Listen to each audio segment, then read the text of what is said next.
Welcome to Business Playmakers, the podcast that meets with innovators, trailblazers, and leaders to learn about their experience and what success really means. Hosted by entrepreneur and leadership coach Kyle Gorman. The Business Playmakers podcast is brought to you by Employer Blueprint. Employer Blueprint is focused on developing great leaders and high-performing managers through one-on-one coaching and group workshops. To schedule coaching for you or your team, simply visit employerblueprint.com.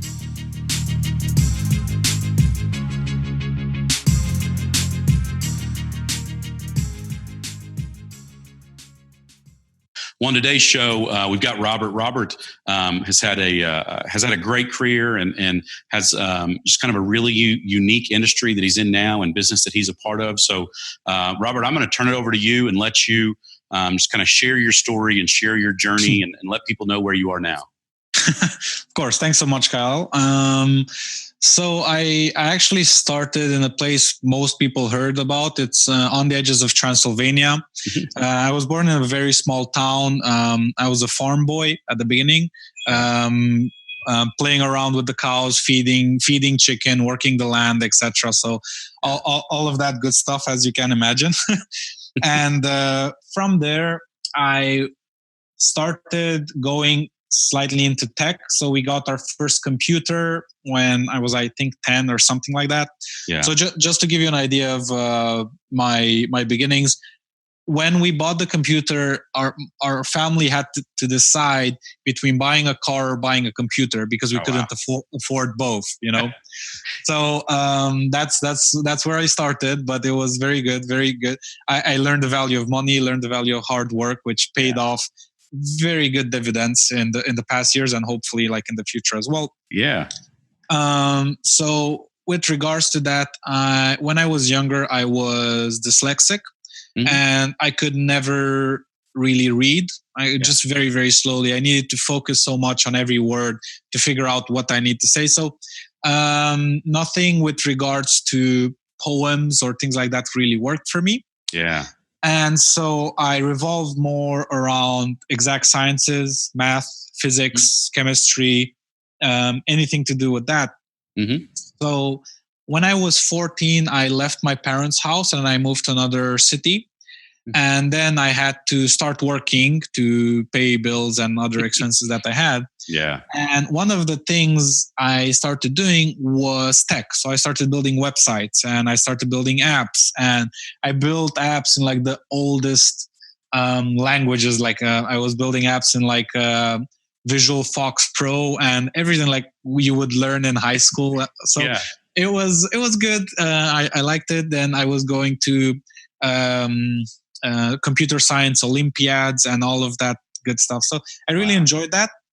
But at one point during high school, I started getting horrible migraines. And I realized that I think the main reason for that was my predisposition to thinking all day long. I was like thinking, like I was in class in high school, just watching, like visually, physically watching the teacher and thinking about some project I'm working on and like figuring out how I can pass like certain bugs or like glass ceilings. But basically, because of that, it got to the point in which I was waking up with migraines. So I literally could not do that anymore. And then at the end of high school, beginning of uni, I went into sales and marketing. Mm-hmm. So I found out that I was quite good at that because within the companies I was hired in, I blew through all of the quotas we had, all of the targets. I would get like triple the amount. I would like be invited to VIP galas, like with the best sales people. Yeah. So I liked that. That was good. And I went more into that. Eventually I started my own company. That went well for a few years. I sold that one. Then I started another company that went not so well in the first 2 years, but after that picked up and now it's going very well. Then another company. And right now I am in a leadership position in DG Studios, how we got in touch with you. And what we do right now as an agency is that we help people in 3 distinct areas. So number one, we help them with design. We help them with marketing materials, with their website, with designing their apps if they have apps, or improving the designs, right, of their current materials. Number 2 is that we develop, right? We can develop the websites, or we can develop the apps or infrastructure that people need. And the third one would be that we help people market themselves. So, for example, taking the entire spectrum of a funded startup can come to us, say, I need someone to design my app, build it, and then help me market it, right? So that's like people can say that we have a lot of that we do a lot of things, but we basically see that we help people with digital. So anything that has to do with digital, that's where we help them. We don't help them with the brick and mortar. We don't help them with putting together the business, etc. But when they already have a business, or where they already have a funded idea, then they can come to us and we can work. Another type of people we help, for example, is enterprise people that want to build or want to rebrand their website or their marketing efforts. Then they come to us, or they have R&D budget, research and development budget, and they say, let's build this infrastructure, or let's build this app for our clients or for internal staff, etc. So we would build that. So that's as you can see, my technical roots are still there, as in I still service people that have such ideas or such inclinations that with regards to tech. Yeah, that's really neat that skills that you learned so early on, just sort of a necessity to find ways based on your kind of knowledge base and the skills that you had, find some ways to make some extra money, and now you've been able to build a really impressive career through that, and help get these businesses launched and up and going, and really neat, interesting journey. So, through the course of that, have you had any particular mentors or people that you've looked up to that have helped you kind of along the way? And what is it about those people that you feel like have really helped you in that journey? A lot of people. I cannot say the amount of people that have helped me. So I'll start from the very beginnings. I was blessed enough to have 3 mothers. So I had my mother, I had my aunt, so her sister, and I had my grandmother. Wow. So these were the 3 women in my life that raised me in various points. Right at the beginning of my life, I stayed with my grandmother until I was, I think, 8 years old. After that, I stayed with my mother until I was 14. And after that, when I moved to another city, I was basically under the guardian was like my aunt, because of course they wouldn't. I more or less left my house on my own terms. I didn't want to stay in my house anymore, but they still wanted to protect me in a way. So that there was my aunt there, which stayed with me up until college and a few bits and pieces, because starting at the end of high school, I started traveling. So I really wasn't in Transylvania anymore either. But I had them very, very good life lessons. So one of the biggest life lessons from my mother was prioritize, always prioritize, always prioritize. And I did not understand why she kept saying that. Now I understand how important it is. And as in leadership positions, and I have leadership positions in all of these companies, especially in DG where I focus on right now, it's, you have so many things to do. You have 40 things to do in a week. You need to say, okay, this is number 1. We need to nail this. This is number 2. This is number 3. My aunt told me always that whenever I would say, no, I can't do that, is that, no, you can, you don't want it hard enough, and little lessons that they kept bashing in my brain so often and so much that they stick. And now I know I can do all of those. Up to teachers that very specific, not all of them, and how the education system is right now. And this is obvious in every industry. There are people that are truly, truly dedicated to their craft and they really want to leave a positive impact on children. And there are people that are not. That's just how it is in every industry. We can't blame education or the system, because every single company, if you go to AT&T or whatever, you will have people that service you incredibly, and you will have people that make you want to change your provider, right? So this is both of those.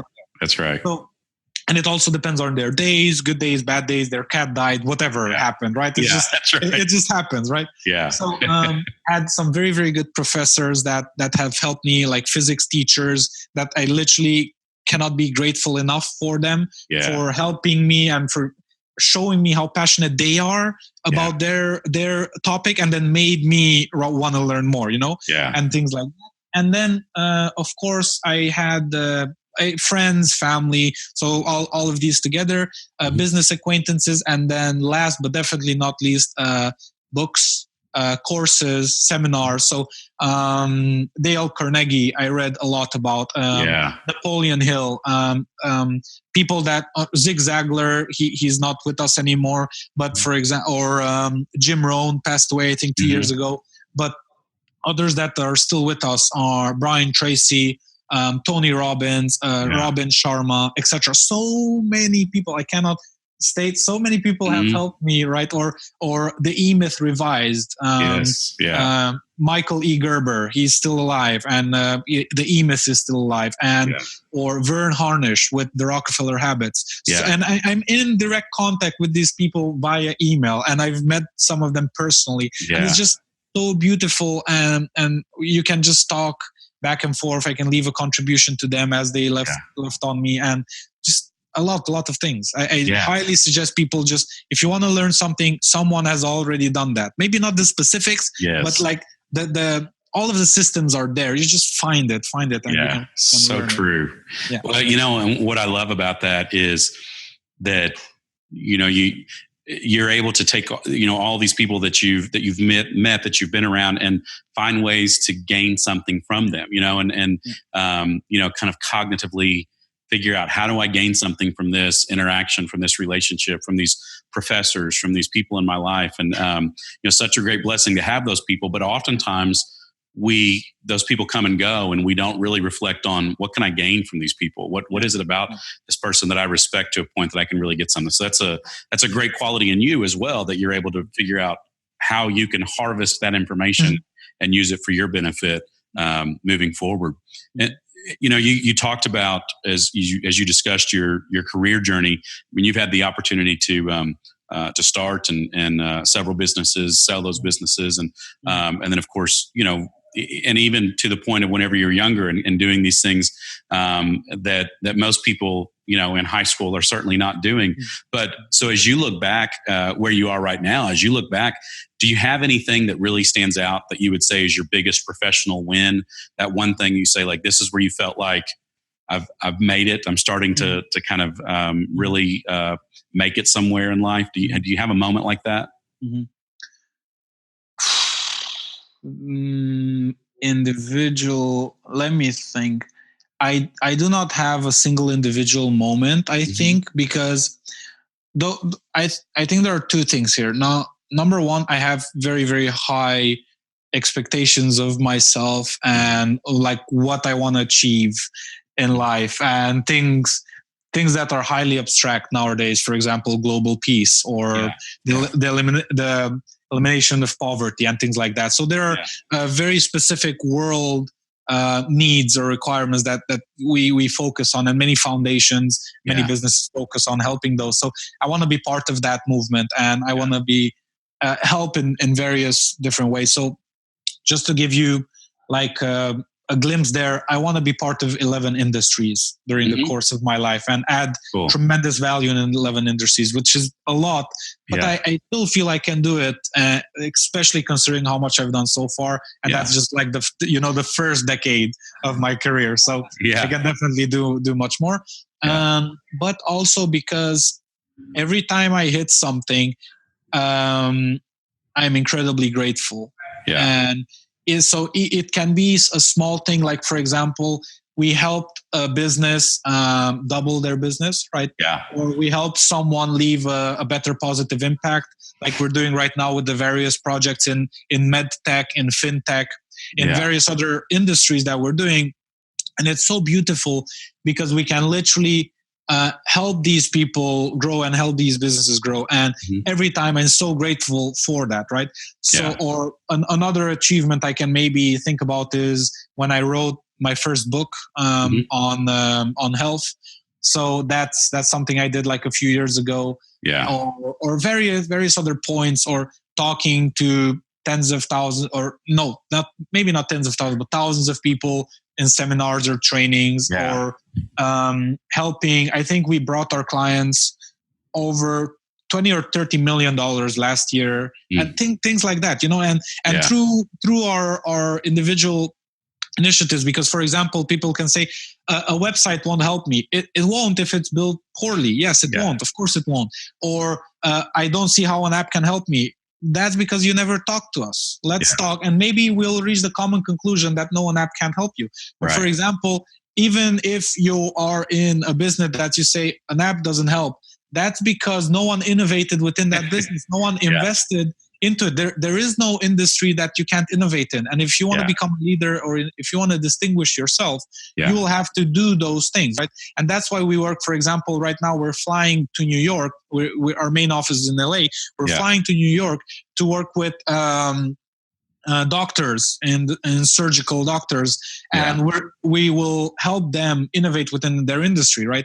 So we're doing all of these things, and we work with dermatologists in San Francisco, building some great things that I can't even talk about right now. So it's very, very nice to see those, and all of these are like very satisfying for me. Yeah, that's neat, and some really neat kind of thresholds that you've created, benchmarks that you've created, and some great steps you've made along the way.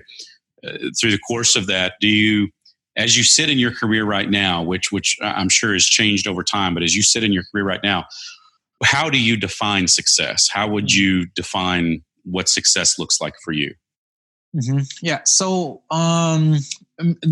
today or nowadays, there is this trend of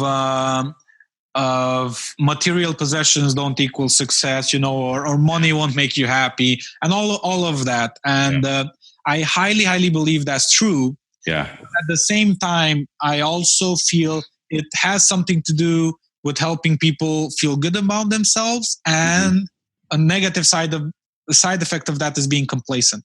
So there is a difference between being complacent and being fulfilled, right? There's this very, very different. So being complacent with earning a few $1,000s a month is different than being fulfilled with earning that much money a month, right? It's because if you feel bad, or if you're complaining all day about not being able to go on vacation, or if you're complaining about your job, or if you're complaining about the house you're living, or if you're just complaining every week about your lifestyle, then you're obviously not fulfilled. I'm sorry, but that's true. Even though money doesn't make you happy, yes, but it sure does help.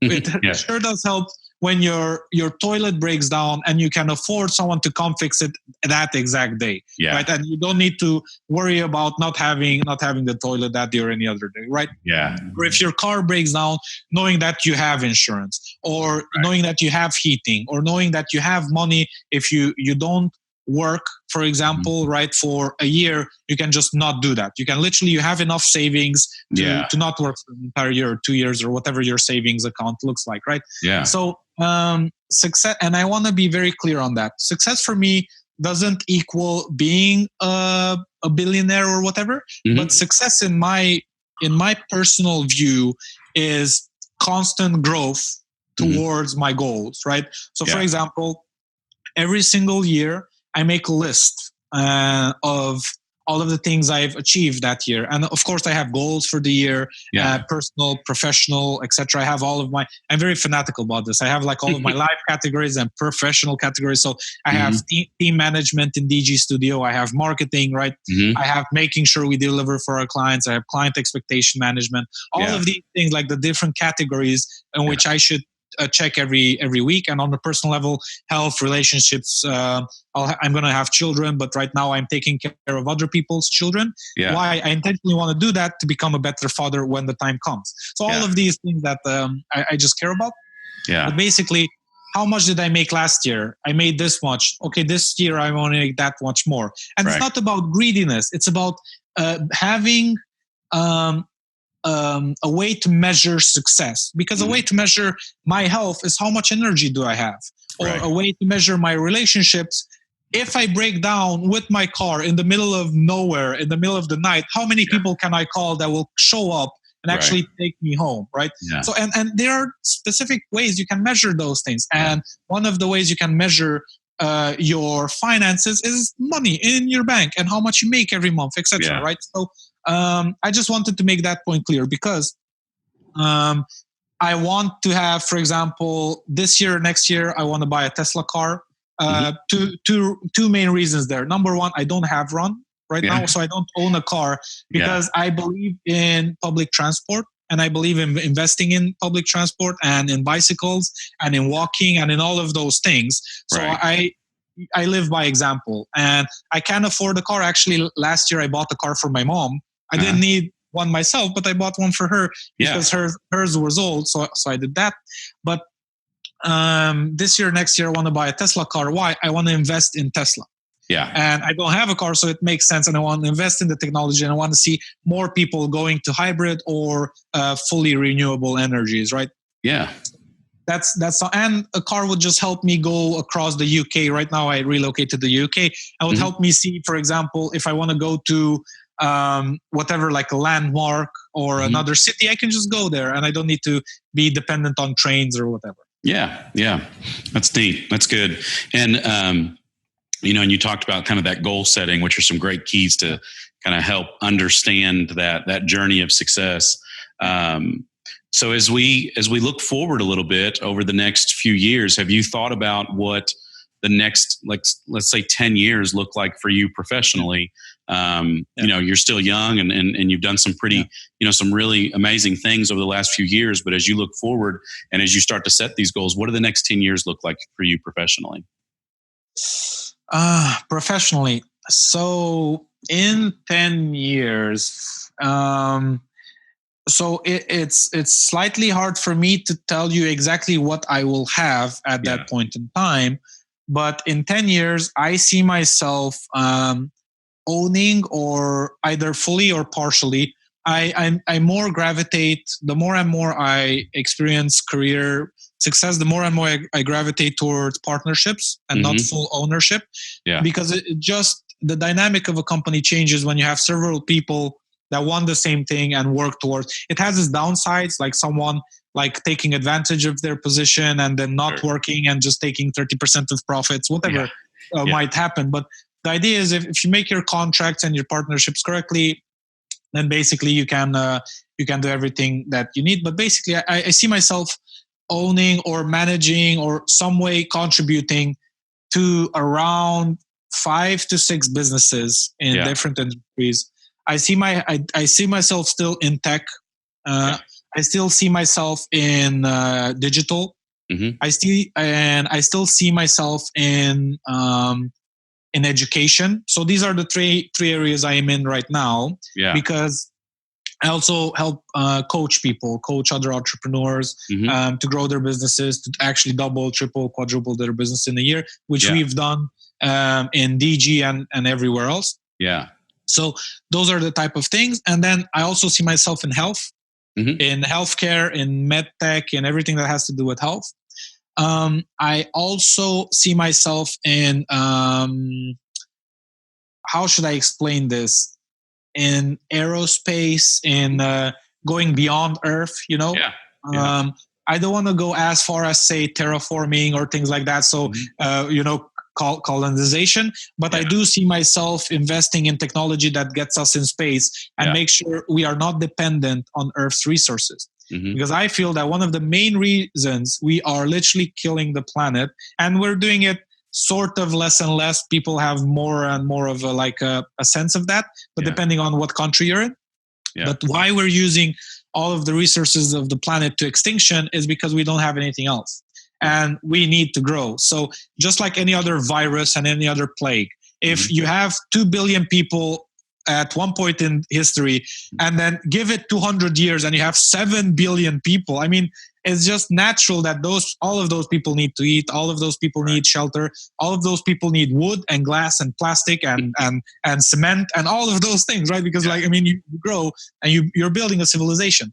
but Earth is the only place you can build on. So you're using it up, and basically the Earth is suffering as a result of our growth. Mm-hmm. But it's natural. Every virus. So I actually had this discussion with my gift, Diana, and I asked her, because she works in NHS, in the National Health System. I asked her, why do viruses kill people? It just doesn't make sense to me, because when a person dies, the virus dies, right? It's killing itself. And she made a very interesting comment that made me realize a lot of things. And she said, well, viruses don't know they will die once the person dies. They don't have that concept.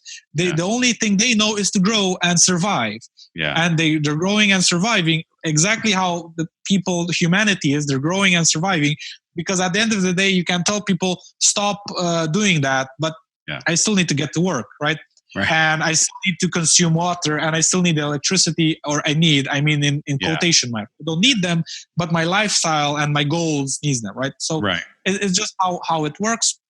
So I see myself in all of those different industries, contributing to those, and contributing more and more into them in those 3 years. And I see myself in a lot of startups and projects and ventures. Yeah. And I'm investing right now in 3 different ventures this year. So it depends. I don't know where fate will take me, but I have high hopes. Yeah, we'll see where that journey takes. It'll be interesting to see just the opportunities that come up through all of that. Yeah. And and again, you're young and you've got a lot of ambitious goals. Have you even considered, what is the concept or the definition or the idea of retirement look like for you one of these days? Yeah. So my concept of, let's say, let's us define it like very, very clearly. So I want to I want to get to a point in which I do not need to work anymore before my 30s. I'm still not 30, so I still have a few years to go. Yeah. I want to get to the point in which I don't need to work. Overall, I'm already making enough money is that if I save enough every year, in a few years, I won't need to work anymore. But taking into consideration everything we're doing with DG and everyone else, and if I play my cards right, basically, personally, so the companies I work in are already generating millions of dollars every year. Right. So that's tackled. As net worth, you can say that I'm more or less a millionaire. But personally, and this is weird because people don't understand the difference. Yeah. Personally, in my bank account, you can see that, right? Right. So in my personal bank account, my goal before 30 is to be a millionaire personally. Yeah. That, which for me means that I will not have to work anymore, because even if I invest very, very, how do you call that? Conservatively, I still make 5 to 6% a year. Right. That means that if I have $1 million working conservatively, I still make 50 to 60K a year. That means that I do not need to work anymore. And some people say, oh, well, that's not enough in New York. You don't need to live in New York. I'm sorry. Right? That's just the bare truth. You don't need to live there, especially if you have passive income coming like 50, 60K a year. Yeah. You can live wherever. You can go live in Cancun, Acapulco. You can live in Greece. You can live in Italy. You can live any other part of the US, like 90% of the US, you can live on that, right? And so on and so forth, right? So that's my goal in terms of that. So that's my retirement. Personally. Yeah. So I want to do that.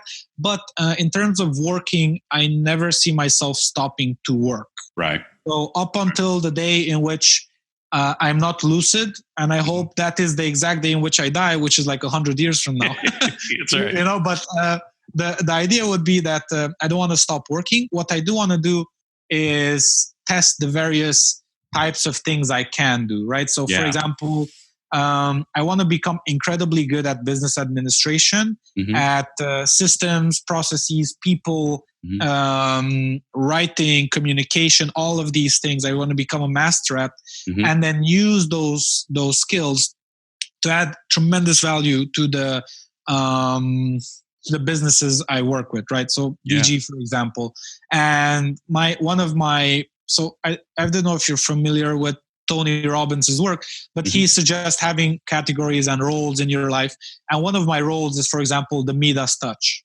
Everything I touch turns to gold. So that's where I want to, if you hire me in your company, whether like full-time as DG is, or whether we have like a coaching going on, I want to double or triple your business. That's my goal, right? I want to be the Midas touch of your business, or you as a person, because I also do life coaching and I have 3 or 4 clients right now. So humble numbers, but for me, I don't want that many clients. I prefer to have very few clients that I really can learn from, because when I'm teaching them and when I'm helping them, I'm becoming a better coach and at the same time, right?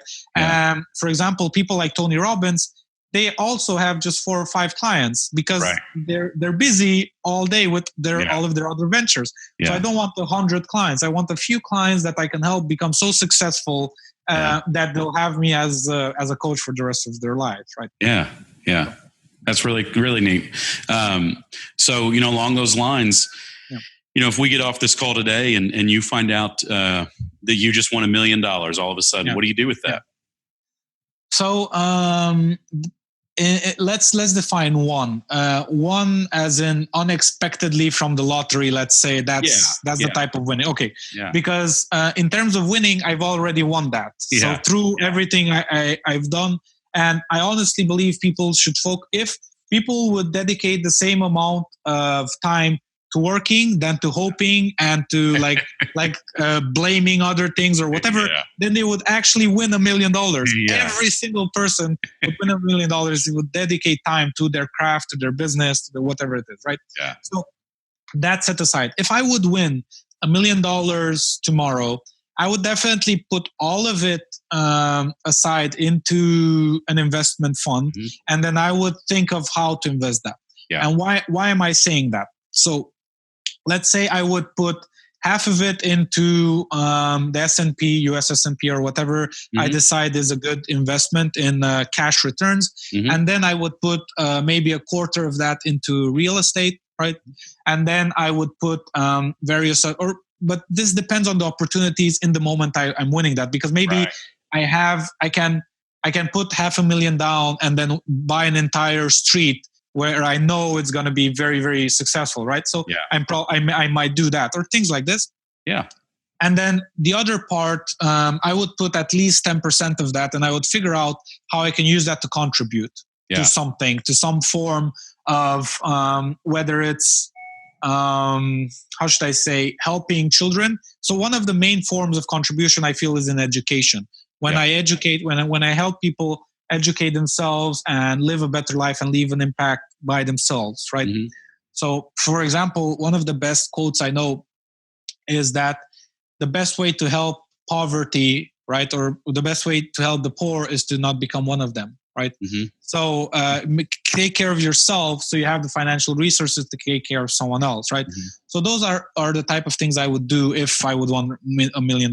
If I would already have, so let's say if I would already have like 10 million in my portfolio, I might spend it differently. I might take the 10 million because I just won it, and because of how karma works, I say, okay, I won that. The universe gave me $1 million because it considers that I'm not saying, but maybe it considers that I can spend it wisely. So what I'm going to do, or what I might do if I already have my own portfolio and I'm already financially abundant, I would take that and invest maybe in 100K in 10 startups that I think will revolutionize the industry, and then get like stocks 10%, 30%, whatever that is in the startup, and it would be 100% risk. If none of them work, fine, but at least I know I invested in those people and I've learned and I become a better investor. I see deals better, right? And things like that, and I help them make their dream come true. They got the funding they wanted, whatever. If it didn't work for them, that's not my fault. That's theirs ultimately, right? They're the founders, but at least they have that experience, and at least I contributed to innovation in that sense. Yeah, that's a good way to give back and kind of help some others make a difference as well. So as we, I always like to finish kind of a couple of questions specifically on kind of sharing information with others. So, through the course of your career, you've had an opportunity to, hire people, work with people all around the world. Are there any particular personality characteristics that you have found that particularly drive you? Personality characteristics that these are the types of people that you want to be around, and what those personalities look like. So is this about me or about people I want to interface with? Yeah, like people that you want to interface with and what their personalities are. Yeah. Okay. So the main quality I appreciate or one of the main qualities I appreciate in others, I don't know if it's top one, but it's definitely top three. Love in other things and other humans, and like ethical morals. For example, when I hear racism, I don't like that. When I hear how should I put this? Injustice, right? So when a big guy is picking on the little guy, right? In terms of business, in terms of a country, or in terms of bullying in like outside, right? I highly dislike that. And I love talking with people that are the opposite, like really much love everyone. And they have their bad days. I have my bad days. Like whenever I get incredibly pissed, I swear, or I cuss, or I do things like that. But that doesn't happen often. And if someone, for example, if I'm I want to buy something and the person on the other side is incredibly rude or whatever, I try to, and I love that more and more this happens. I think, well, they must have had a bad day. And that's the first thing that comes. And it doesn't come back. I don't come back as like I hit them with the same thing that they hit me, right? Gandhi said it very well. An eye for an eye and their entire world goes blind. Right. You should never think, well, if they did that, I'm going to do the same. Don't be an idiot. That's not how it works. That's not how the golden rule works. And for example, this is something else that irritates me. People that consider themselves like Christian or religious or whatever, but they never read the Bible, or they did and they don't really follow the principles. Right. Because the Bible, at least the New Testament or any other religion that believes in love and like the golden rule, which simply states, do unto others as you would like done unto you, right? It does not believe in racism. It does not. That's full stop. That's it. It does not. It does not believe in judging others. So if you're judging me for my religion, you're automatically sinning. I'm sorry. That's just how it works. That's not your job. That's God's job or Jesus' job or whatever you believe in to judge me for my actions and my beliefs, not yours. Right? So these are the type of things that you can imagine, like the negative and the positive, what I believe in, what I don't, right? So if anyone comes to me, have you accepted Jesus in your life? I don't know, I'm still thinking. Well, and they start convincing me or whatever. Well, I might be Buddhist, right? And I like having these conversations to see if they're a good person, if they're ethical, moral. Because if from there they become all like fanatic and say, no, you should have like be in God's name. And this just happens. Literally, there are people all across the world.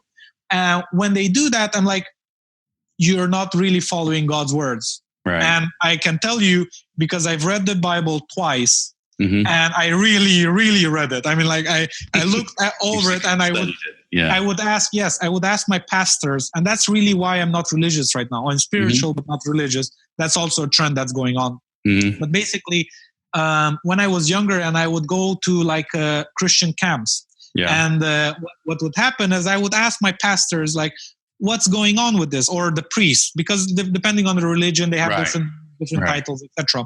But what does this specific sentence mean, or etc. And we would bounce ideas of what it means and so on. And then eventually I draw the appropriate conclusions, and not reading between the lines. I'm sorry. People say you should read between the lines. No, you shouldn't. Let's just see what they meant, and then let's go in the archaic, because translation, this, and so on and so forth. I went a bit too much into religion, but basically I wanted to give a perspective on being ethical, having high morals, etc. So that's number one. And then number two would be hard work and like work ethic, and like not complaining, but like taking responsibility, etc.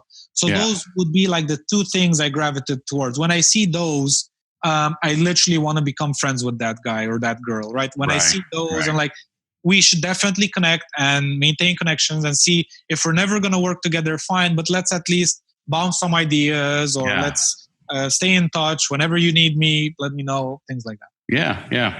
Good. And I think it is important for people just to understand, I love your kind of take concept on the judgment piece, and, loving others. And like you say, it goes back to the golden rule that we've all been taught since we were, babies, treat others the way you want to be treated. And it's amazing the benefits that can come from that. Yeah, exactly. You had mentioned a few minutes ago, a lot of resources and authors and Michael Gerber and Tony Robbins and so many of these others. But so do you have any specific books or resources that you'd recommend to others to kind of help them in their professional journey? Yeah. So I've read over 100 books. I don't know if I passed 200 because I stopped counting at one point, but I know as a fact I passed over 100. Yeah. And there are so many I would recommend. And I don't know. So, many times you're listening to the perfect bit of advice, but you don't have the ears or the eyes to actually see it or to fully grasp that that's what it is. Yeah. Knowing what I know now. Yeah. So I would definitely recommend The Success Principles from Jack Canfield. Okay. So that is one of the best books because it tackles everything you need on the road to success. The specifics of your career aren't in there, but the specifics of everything you need to do to have success and to live a fulfilled life are there. Yeah. And I love that. But I can't be biased about it because, for example, the very first book that changed my life was Dale Carnegie's How to Win Friends and Influence People. That was the very, very first book I ever read because I was dyslexic and I could not read. But that book, I loved it so much. I read it cover to cover. I read every single page, even the intro, even the outro, the foreword, every single thing, every word in that I've read multiple times. So I love that book. And from there, I went into Brian Tracy's work, right? I read things from Brian Tracy, and he has like 50 books. So any of them, just pick one and go with that. Pick one and take it, Yeah, exactly. Tony Robbins, Giant Steps. If you're building a business, or if you want to know anything about money, you can go. You can take the book Money, or I think his newer one is Unshakeable. His new book, Tony Robbins' new book, is Unshakeable. That one's good as well. Yeah. Anything if you want to build a business, Michael E. Gerber, definitely look into that. The E-Myth. If you let me think. I'm thinking of like specific areas of your life, right? So if you want to change your health, I suggest going a lot on YouTube and on articles because there are so many different points of view, and like you might be allergic to some things, or you might not be able to do some exercises. So just find what works for you. That has no real. I wrote my own book in health, for example, because I felt there isn't a book that encompasses all of the categories, but I'm not going to be biased and recommend it, so I'm not going to do that. But definitely a lot of books out there. Whatever you need, just search for what you need and then write book. So for example, business management book. So best business management book, or best books on health or energy. Best books on relationships. On relationships. Very, very good one. Having You by Friday. Amazing book. I can't recommend it enough. It talks about the different personalities people have. So those are very good.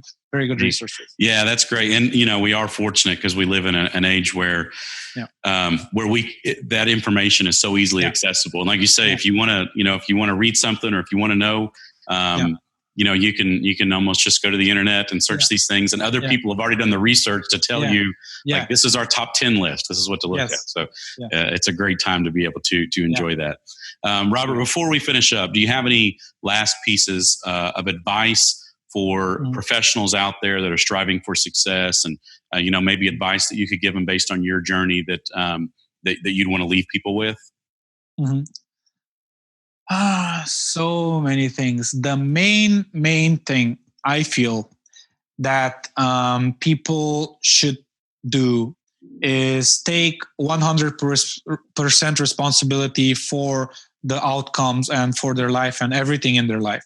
And people highly underestimate what 100% means. They literally say, I do take, but then they complain about their car, and then they complain about this, and so on and so forth. They're like, well, I take responsibility for the car, but I still don't like it, hence I complain about it.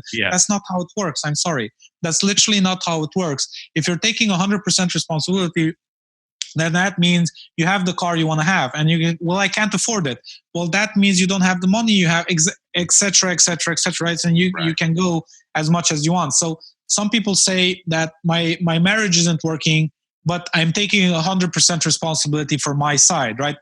And what happens there is I tell people, you're not really committed to their marriage, or you're not really taking 100% responsibility. And well, they say, no, I am. I really am, because look at what I'm doing, and so on and so forth. Yeah. And then I tell them, okay, so tell me something about, for example, how a great dinner should look like, right? Or a great evening should look like, and what actually happens that isn't good, right? And then they tell me, well, I prepared this, and I do that, and whatever, and I plan this, and it's a surprise. And then the other person ends up not feeling it or whatever, and then we have an agreement about, a fight about it and whatever. Right. So when that happens, I literally tell them, that is so obvious to me that you're not taking 100% responsibility. Because how did you get to fight from a great evening? And they can say, well, because they really didn't feel like it, and they started it and whatever.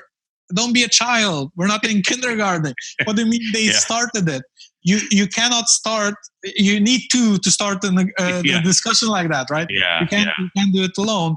So and people say about their business. Well, it's just the economy. That's no such thing as the economy. Just move if that's not working for you, or change your business model, or find other people, or just take responsibility for it. For example, we've had a couple low months recently in within my businesses, and just say I can track all of these back to past mistakes we've made, or to past assumptions we've made that didn't turn out well. And if we take responsibility, we can't say, oh, that industry or that niche isn't responsive. Well, they might be, our targeting might be off, or our messaging might be off, or we need to try harder, or we need to do something else. But if we take responsibility, we need to keep at it, right? So that is the biggest, or the best form of advice I can give. If you take 100% and not 50, so that's why I go back into the relationship thing, because it's so easy to understand. You don't take 50-50. No. You take 100, right? That's it. And when you're in a business, you take 100% responsibility for sales, or for growth, or for the design, or whatever your career is, right? Yeah. 100%. There's no such thing as, oh, the client didn't want that. It's your responsibility to convince them of why that's better. And if not, you need to do so much research to convince yourself of the opposite, right? Because they might be right, and you might be doing things poorly, and they might be on the right track. So you need to do so much research that you can present them with a, 10-page article on why your decision is better, your graphic decision, or your sales template, or strategy, or whatever it is, right? Right. So if you take 100% responsibility, every single outcome will be how you want it. And it's so hard. And I won't pretend that it's not. It's so hard to do it. And you need to set up like the right mentality and philosophies, but it does pay off if you go step by step and get there eventually. Yeah. Well, that's great advice. And you're exactly right. Being able to take responsibility for our actions and what goes on around us, and it certainly changes our perspective as well whenever we've taken responsibility instead of trying to play the victim or blame it on other people. Changes our perspective and our ability to adjust those outcomes. Robert, this has been great. I really appreciate your story, your journey, and kind of what you've been through and where you're going. Before we head out, how can the audience learn more about you, or about DG Studios, and the great things that you all are doing right now? Yeah, definitely. So anyone that wants to reach out to me or our team, it's dgstudio, singular.com. So that's D from Donald, and then G from Galactic, studio.com. And if you want to reach me, you can just use the contact form. Say you want to reach Robert. You heard about me in the podcast, but anyone on the team can help you, right, with anything you want. And the team is highly likable. They're also professionals, so don't be childish when you talk or whatever, because we, you many times you You like expect people to be as you are, but they're not. They're like different people, right? So be professional. Reach out to us if we can help you in any way. We will definitely tell us how, and we can help you with design, again, marketing, or design or marketing materials or websites or whatever. Yeah. And after that, we can help you with developing your website or developing an app or infrastructure within your company. And finally, we can help you market your business or your specific products, right? Mm-hmm. Yeah. Well, very good. Robert, thank you so much for coming on the show, for sharing your story and your journey. Hope people go out and take a look at what you're doing and what DG Studio is doing to help companies all over the world. So thank you so much. I really appreciate it. We look forward to seeing what the future holds. Thanks so much, Ken. Thank you for checking out today's Business Playmaker. Links to the resources discussed in today's episode are available in the show notes. For more information and resources from your host, you can visit him at www.kylegorman.com. Be sure to subscribe to the podcast for the latest episodes. And until next time, make it a great day.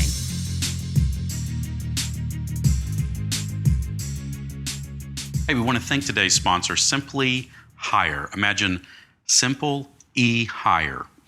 Simplyhire.com. What this is they provide companies access to premier placement on the most popular job boards with a single point of contact and no long-term commitment. You know, when people are hiring, sometimes it's very difficult to know, are we really getting in front of all of the right people and all of the people that are really out in this market looking for this job? You've got all these different job boards and the trends and technology are constantly changing. Well, they stay on top of it so you don't have to, and they have premier placement on all of the most popular job boards so that you can get your job through Simply Hire. They will make sure that it gets in front of all the right people and get those candidates back over to you. And instead of having to manage multiple job boards, you manage one point of contact, you pay month by month, cancel at any time.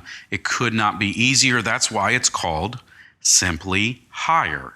So go check out simplyhire.com. It's SIMPLEE hire.com. Learn more and get signed up there. Thanks and have a great day.